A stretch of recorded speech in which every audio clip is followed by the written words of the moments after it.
Hidden deep in the heart of the Swiss Alps lies a countryside villa unlike any other.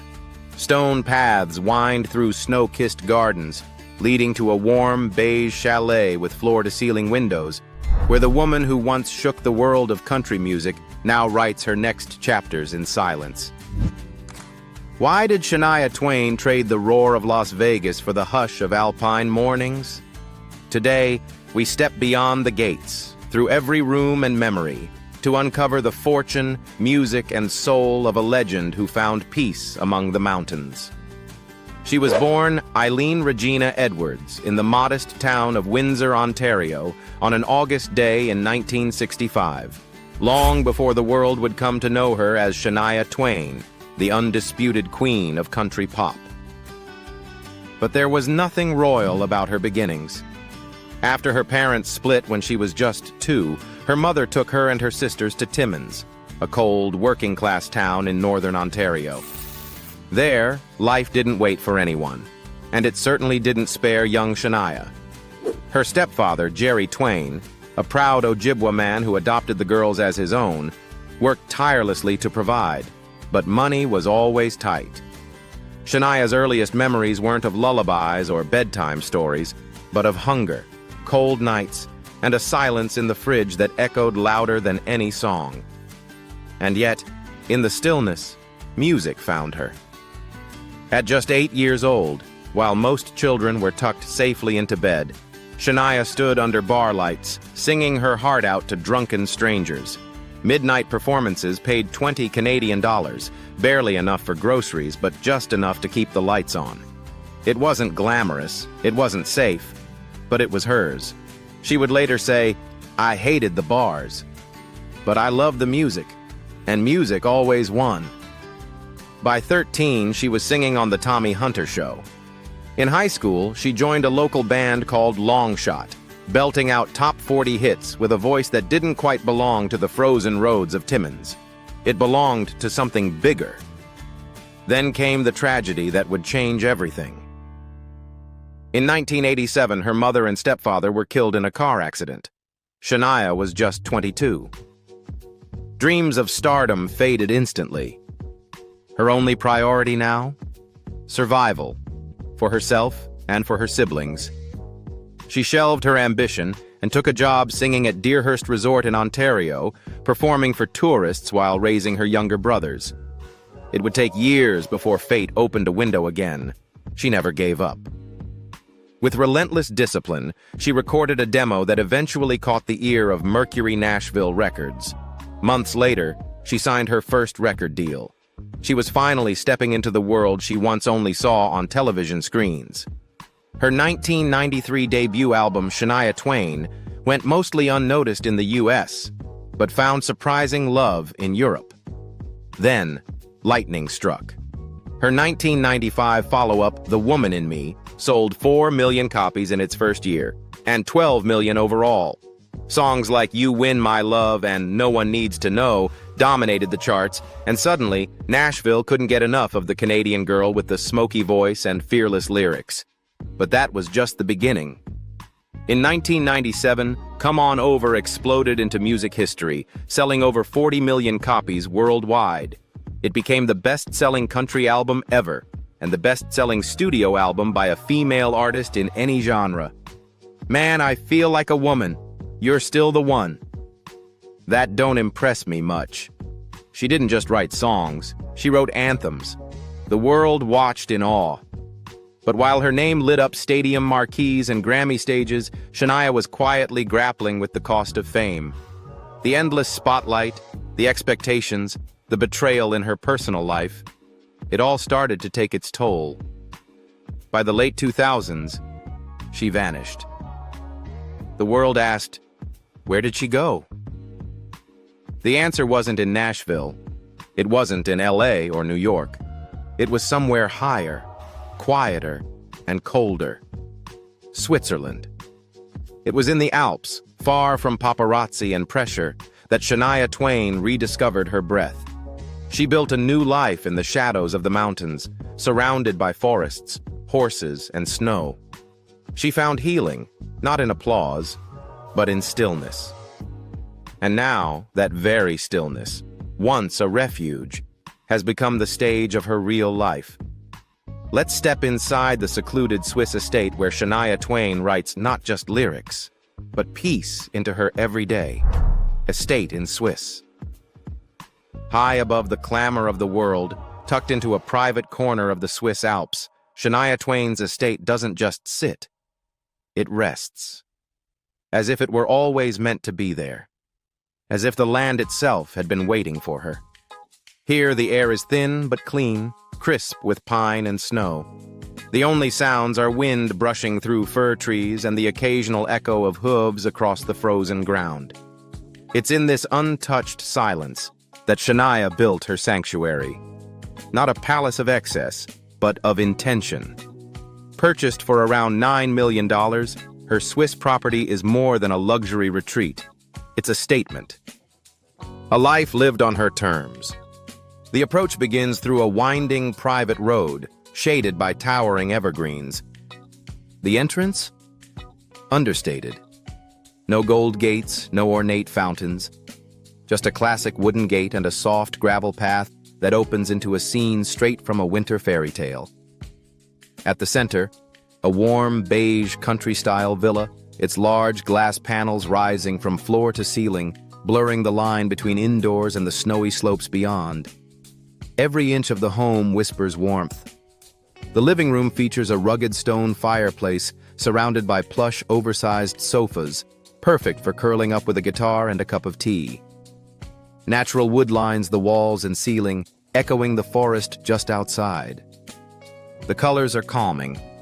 Muted creams, soft browns, accents of sea blue in the bedroom wallpaper.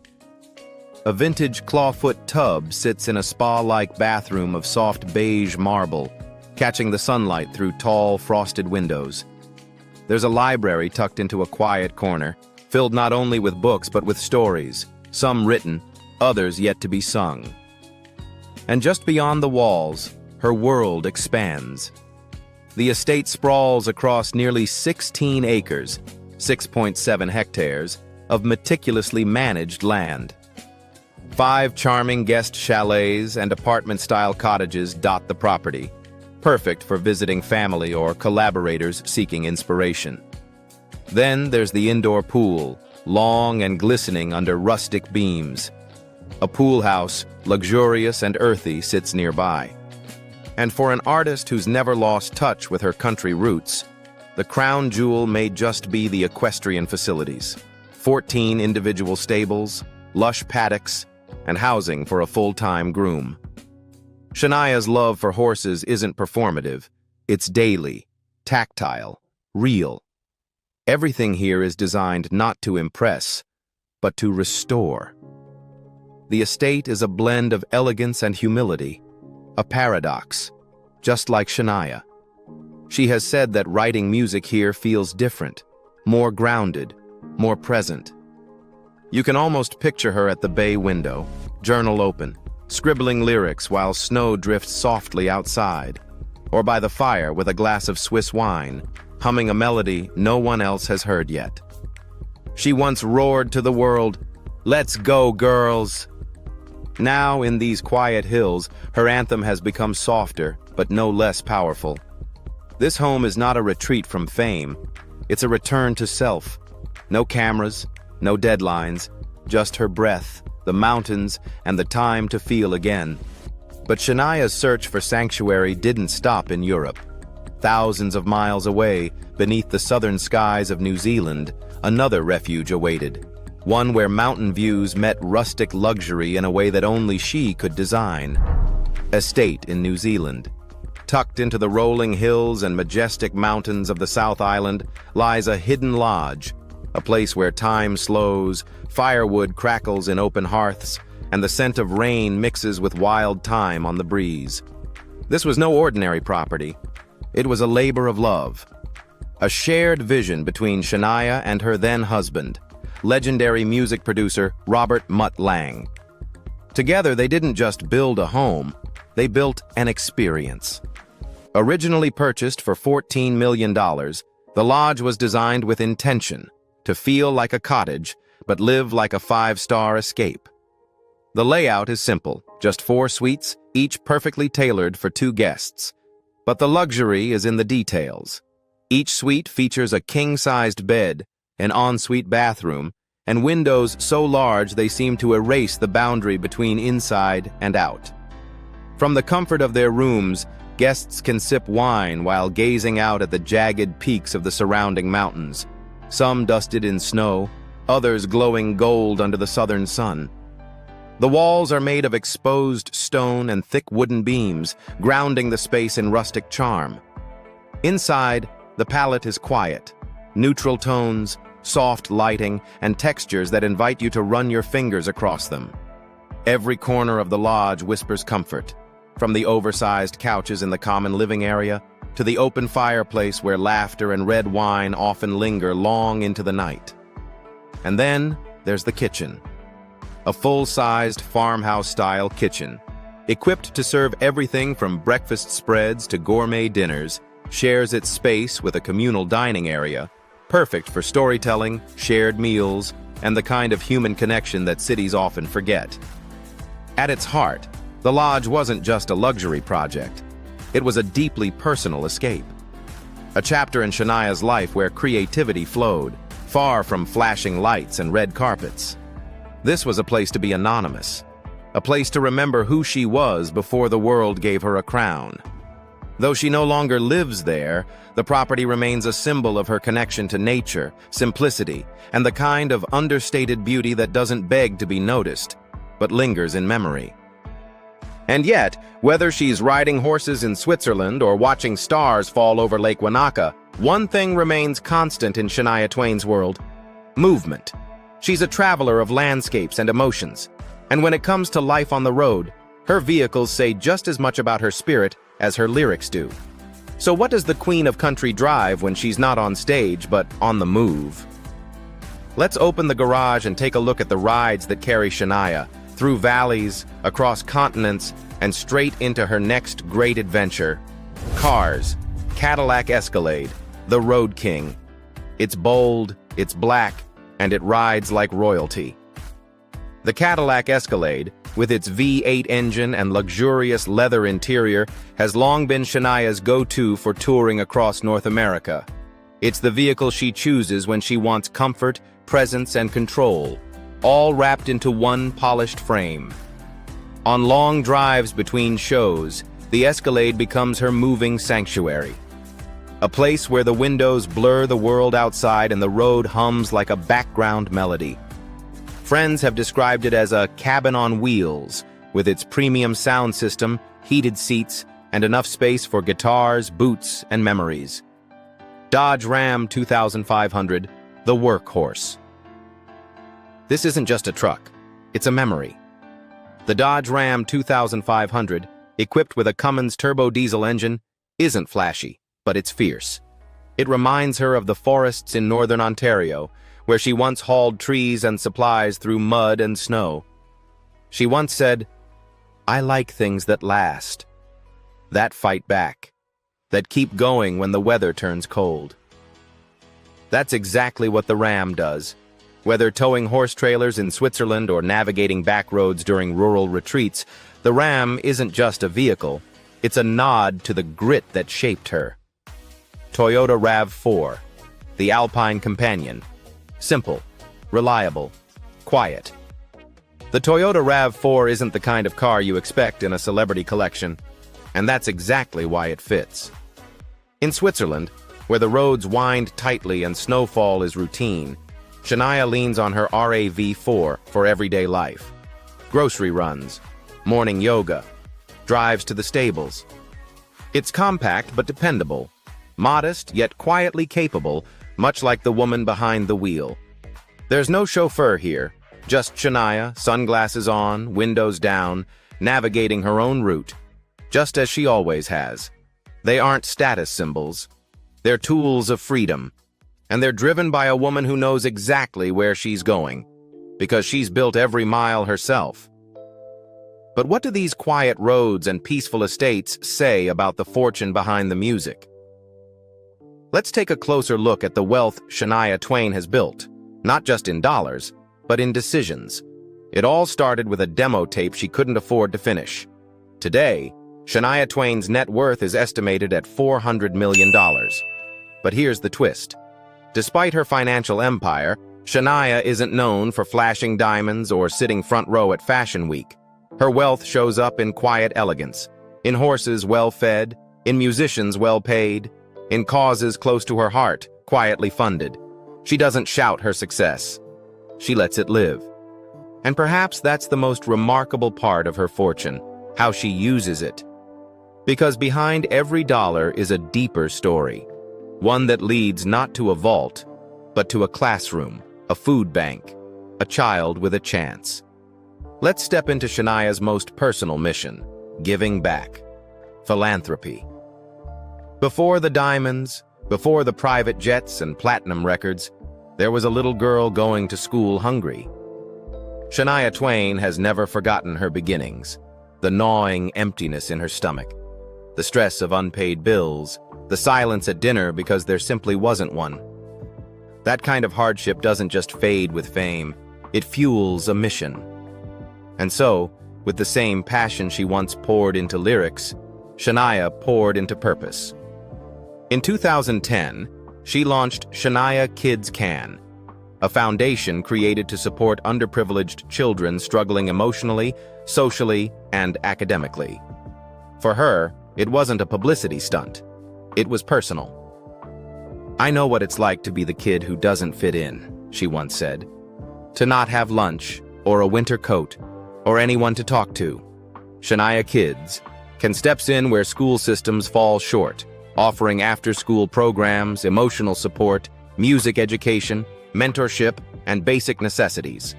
It helps children not just survive, but belong. But she didn't stop there. She founded the Shania Twain Foundation, which focuses on 3 pillars: food insecurity, youth empowerment, mental well-being. From rural Canada to urban America, her foundation quietly funds programs in the communities that need them most. And she's not just signing checks from afar. Shania is often seen visiting the very kids her programs support, listening to their stories, hugging them, laughing with them. In 2025, her foundation made headlines again, donating $25,000 to the Regional Food Bank of Northeastern New York, providing over 100,000 meals across 23 counties. But that's just one act in a long list. During her North American tour, she pledged to donate $1 from every ticket to food programs and children's charities. That's thousands of meals, thousands of moments of dignity, rippling outward from every arena she filled with music. What's powerful isn't just what she gives, but how she gives. Shania connects her success with service. Her albums become fuel for change. Her fans become part of a movement. Her concerts become missions. This isn't just philanthropy, it's healing in motion. She once said, "I don't want kids to grow up thinking their worth is tied to how much money their family has. I want them to know they matter, right now." That's the spirit of her giving. Not just charity, but empowerment. And it makes sense. Because for a woman who's spent her life turning pain into music, turning that same pain into hope for others, is perhaps the most meaningful encore of all. But when the curtain closes and the applause fades, what remains? Let's step quietly into Shania Twain's personal life today. A life far from the spotlight, rooted in love, nature, and the quiet rhythm of contentment. Personal life. In the quiet corners of Switzerland, where the snow drapes over rooftops like soft linen and the air smells of pine and peace, Shania Twain has built a life no stage could offer. It's not just about escaping the spotlight, it's about returning to something real. After a career built on thunderous applause and billboard headlines, Shania's personal life today is rooted not in glamour, but in gratitude. And at the center of that stillness is Frédéric Thiebaud. Their story is the kind that only real life, not romance novels, dares to write. When Shania's marriage to music producer Mutt Lange crumbled in the wake of betrayal, it wasn't just painful, it was public. But healing came in the most unexpected way. Frederic, whose wife was part of that very betrayal, found solace in the same place Shania did, in honesty, in pain, and eventually, in each other. They weren't meant to meet. But fate had other plans. In 2011, they married in a small, intimate ceremony overlooking the snowy hills of Rincon, Puerto Rico, far from Nashville, far from press. Today, they share a life in their Swiss estate that is beautifully ordinary. They cook together in their farmhouse kitchen, planting herbs in the garden just outside. Dinners are slow, full of laughter, sometimes wine, and always love. There are no paparazzi here, no flashing cameras, just a woman who once ruled arenas, now content in a quiet kitchen.